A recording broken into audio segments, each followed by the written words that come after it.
Olá, aqui é o Mochileiro Galáctico e hoje é o nosso primeiro vídeo aqui no Vela no Escuro. E hoje estarei falando das pimentas. É comum no nosso dia a dia ver comidas com os mais variados temperos nos mais variados lugares. Mas isso já foi bem diferente no passado, e isso só começou a mudar há 5 séculos, quando algumas especiarias, como a pimenta que iremos abordar, eram tão valiosas quanto o ouro. Também foram elas que ajudaram a mudar os rumos da humanidade, e é disso que falaremos hoje. Antes de começar de fato, quero dizer que o conteúdo deste vídeo foi baseado no primeiro capítulo do livro Os Botões de Napoleão, as 17 moléculas que mudaram o mundo. Mas foi adicionado muita coisa e algumas informações foram melhoradas. Vamos lá então. Supõe-se que foram os mercadores árabes que introduziram a pimenta na Europa. A pimenta já era conhecida na Grécia no século 5 a.C., mas era mais usada para fins medicinais, sendo Hipócrates, o pai da medicina moderna, o primeiro a citá-la como tratamento, seguido por outros grandes médicos da época. Já entre os romanos, a pimenta era usada amplamente como tempero, também para conservar os alimentos e por vezes para disfarçar o gosto de podre da comida, além de alimentos que eram conservados por métodos como o uso de sal, defumação ou pela secagem, podiam com a pimenta ter um sabor mais gostoso. Roma dominou o comércio de especiarias, onde seu extenso comércio com a Índia, a partir de 80 d.C., perdurou por 3 séculos, decaindo por um tempo e depois voltando no século V,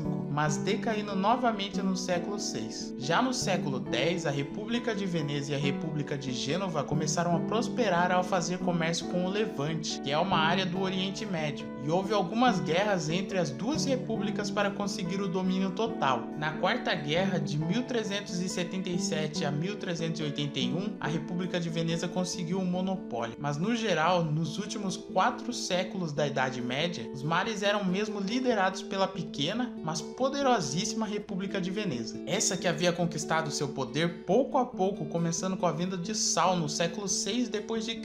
e se estabelecendo através de importantes decisões políticas tomadas pelos seus doges ao longo do tempo. Para quem não sabe, doge era como chamavam o governante da República de Veneza. A República de Veneza tinha também uma posição privilegiada para esse tipo de comércio e tinham ganhado uma fortuna por apoiarem o Império Bizantino, tendo assim grande poder de investimento. E foi por concentrar os esforços no comércio marítimo que a República de Veneza se tornou, aos poucos, a dominante do comércio nas águas do Mar Mediterrâneo, além de ser quem principalmente fazia o intermédio entre o comércio do Oriente com a Europa. Nesta época, para a Europa, os produtos mais exóticos e caros vinham do Oriente, como as porcelanas chinesas, os tapetes persas, o marfim, pedras preciosas e etc. Porém, além dessas, havia algo que atiçava o paladar dos europeus. Eram as famosas especiarias da Índia, como a pimenta que é tema desse vídeo. Eram chamadas também de ouro da Índia. E para você ter uma ideia de como valiam essas especiarias, saiba que 1 libra da baga seca, que são 453 gramas,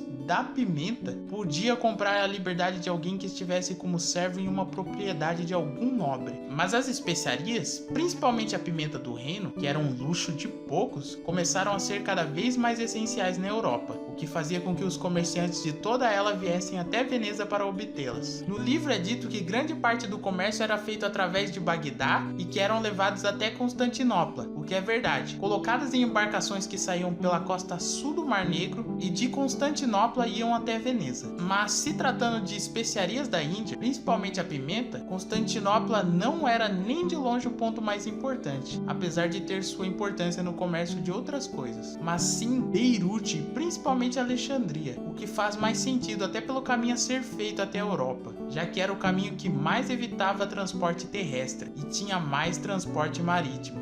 Nessa rota, as pimentas vinham da Índia e subiam o Mar Vermelho. Depois, no Egito, iam até Alexandria, não ignorando que também havia o comércio pelo Golfo Pérsico, e seguiam essa trilha até os portos de Veneza, como documentado no manuscrito de Michael de Rhodes, que tem suas informações expostas pelo Museu Galileu. Isso faz a gente chegar em outro ponto que é muito difundido. Esse ponto é sobre a influência da queda de Constantinopla na Era das Descobertas, e sobre dizerem que isso dificultou o acesso às pimentas, ou que isso encareceu o valor delas, e que, como consequência disso tudo, as navegações foram lançadas em busca de uma nova rota para as Índias. Em 1915, Liebig, que era um especialista na história de Constantinopla, falava de como isso era um mito que estava sendo difundido e, na opinião dele, era algo recente para a época. e que hoje virou algo muito comum de se escutar. 53 anos depois de Liber se posicionar, em 1968, Frederick C. Lane, especialista em história medieval, com enfoque justamente na região de Veneza, também cita a persistência do mito e como sobreviveu mesmo após Liber dizer ser algo falso. Então Lane, com base em Hirsch e em vários documentos da época das descobertas, mostra que, no período posterior à queda de Constantinopla, em 1453, o preço nunca subiu de fato. Na verdade, seguindo as oscilações,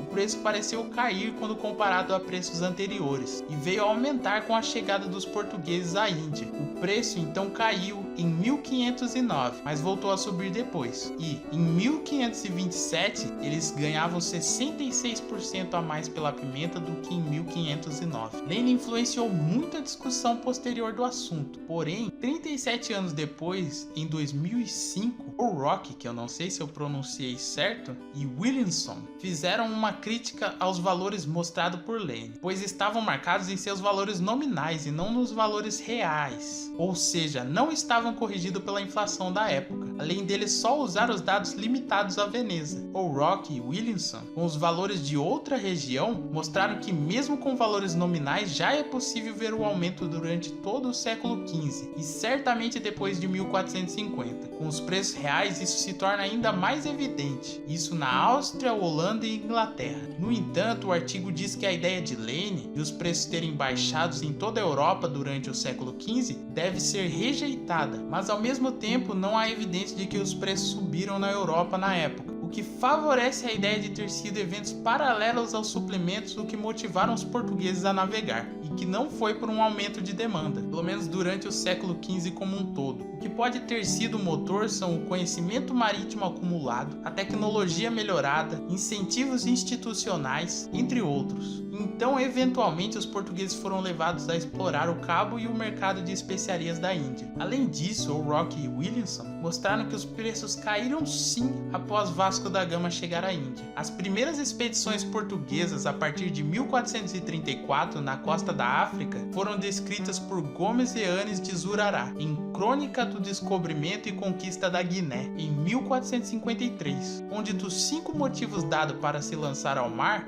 nenhum era pimenta. Só que isso foi antes da queda de Constantinopla e terminado de ser escrito no mesmo ano, mas isso serve para vermos que a navegação para novas terras já havia começado antes disso. Os motivos apontados foram um querer de saber o que havia além do Cabo do Bojador, reconhecimento do território dos inimigos mouros, tentativa de achar outros cristãos e fazer aliança para lutar contra os mouros, converter os pagões ao cristianismo e uma baboseira sobre astrologia. Dos cristãos que pretendia achar, queria principalmente achar o lendário Império de Preste João, que ficava na atual Etiópia, que era uma grande lenda que havia crescido entre os europeus cristãos durante as cruzadas. O Império de Preste João era descrito como uma terra de riquezas naturais, maravilhas, paz e justiça. Então vieram vários navegadores, como Alvício Cadamosto em 1456, Fernão Tupó em 1471, Diogo Cão, que foi até as costas de Angola e Namíbia em 1486, e em 1487, 10 anos antes de Vasco da Gama, Bartolomeu Dias era o primeiro a ancorar nas terras que hoje são localizadas na África do Sul. Outro navegador chamado Pero de Corvilhã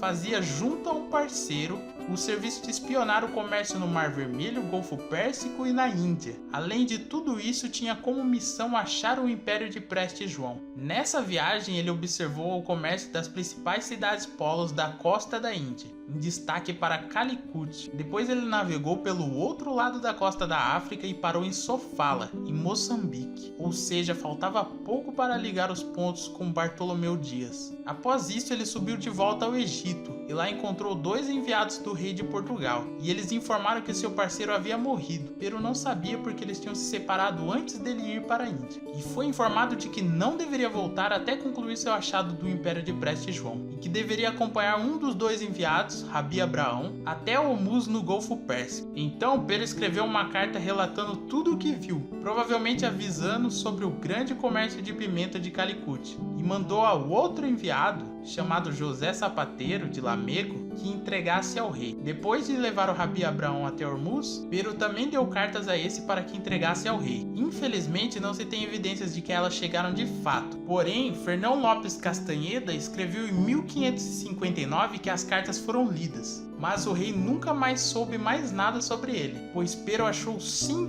o Império de Preste João, mas descobriu que era um lugar pobre e bem diferente dos mitos, além de não ter conseguido sair de lá por ordens do governante. Ficou ali até morrer. Então, depois veio um frade da terra de Preste João para Portugal, que foi bem recebido pelo rei e passou informações sobre o Império de Preste João. E com as informações dadas de acordo com Castanheda, o rei então decidiu prosseguir com o descobrimento da rota para a Índia. Daí então, com as possíveis informações de Pero e com o caminho descrito por Bartolomeu Dias, Vasco da Gama contornou o Cabo da Boa Esperança e finalmente chegou à Índia em 1498. Vasco da Gama, ao chegar lá, não conseguiu o que queria com o então Samorim, que era o título do monarca de Calicut. Vasco queria um tratado de comércio e não conseguiu pelo seu próprio comportamento rude, pela hostilidade dos mercadores muçulmanos, e o que ele havia trazido, embora adequado para o comércio na África Ocidental, dificilmente era demandado na Índia. Vasco, mesmo sem conseguir o tratado, voltou a Portugal e lá foi aclamado pela conquista de achar uma rota até a Índia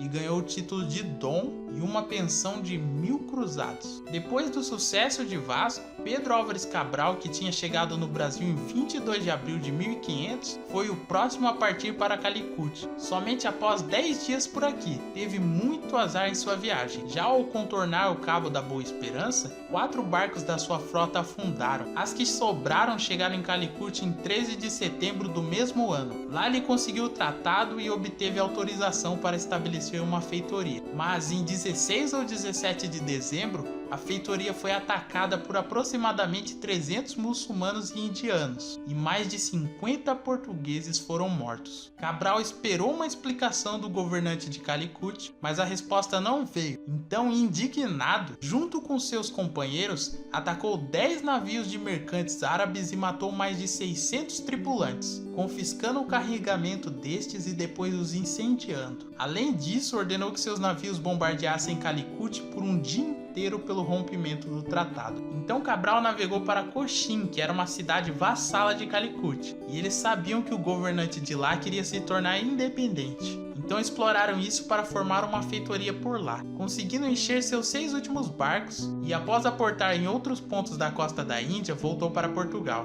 em 16 de janeiro de 1501, chegando em 23 de junho do mesmo ano, mas com 2 barcos a menos, pois afundaram durante a viagem. Mesmo assim, o lucro valeu a pena. Depois Vasco voltou em uma terceira viagem financiada por Portugal, e lá fez aliança com as cidades portuárias onde Cabral havia passado, estas que tinham como governantes inimigos de Samorim, e, por ter isso em comum, ajudaram os portugueses. Alguns anos depois, Portugal conseguiu fazer outra feitoria em Calicut, em 1513, mas ela foi destruída em 1525. Depois disso, os portugueses dominaram a maior parte do comércio marítimo de pimenta, e o resto é história. A Espanha também havia tentado dominar o comércio da pimenta e outros comércios com a Ásia. Foi em 1492, feita por um navegador italiano contratado, que certamente você já ouviu falar, chamado Cristóvão Colombo, que achava que se rumasse para o oeste acabaria se deparando com a Índia. Mas como já sabemos, o que ele encontrou foi um novo continente, que mais tarde foi chamado de América, nosso lar.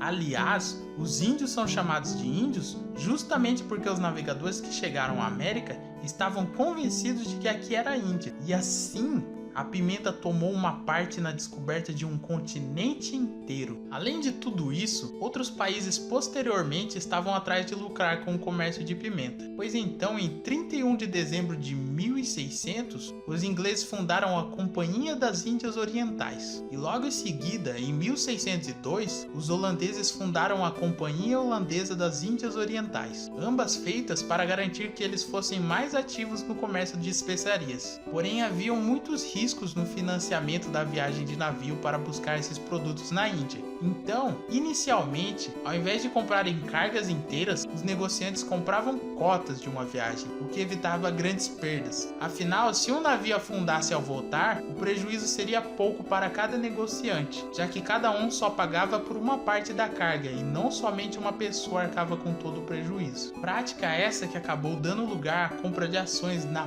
própria Companhia das Índias Ocidentais, podendo ser considerado o início do capitalismo. Não sendo muito exagero apontar também a pimenta como responsável pelo maior desenvolvimento da complexa estrutura econômica das atuais bolsas de valores. Lembrando que a Companhia Holandesa das Índias Orientais, nesse quesito, foi muito mais importante que a companhia inglesa. Mas o que faz a pimenta ser apimentada?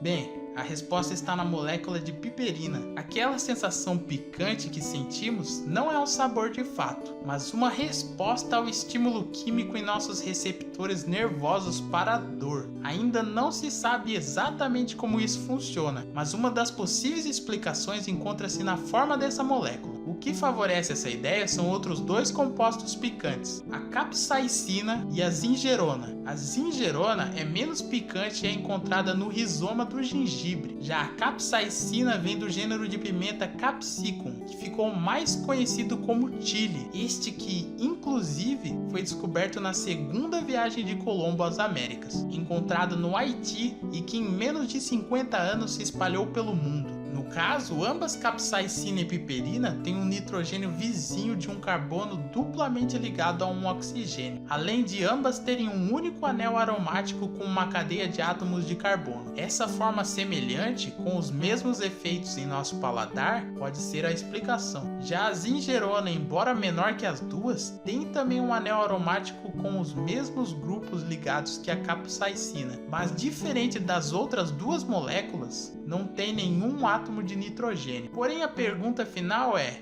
por que comemos algo que nos causa dor? Talvez por boas razões químicas, como o estímulo da salivação, que facilita a digestão, ou pela resposta natural do corpo à dor, que é liberar endorfinas, estas que causam sensação de prazer. Bom, o vídeo é isso, talvez ele tenha ficado meio longo, é porque eu descobri que tinha algumas falhas no meu roteiro e eram muitas mesmo, e daí eu tive que corrigir às pressas. Espero que isso não tenha atrapalhado a experiência com o vídeo e vejo vocês no próximo vídeo aqui no canal. Se inscreva lá no meu canal Mochileiro Galáctico e até mais, falou! The waves beside them dance, but they how deep the sparkling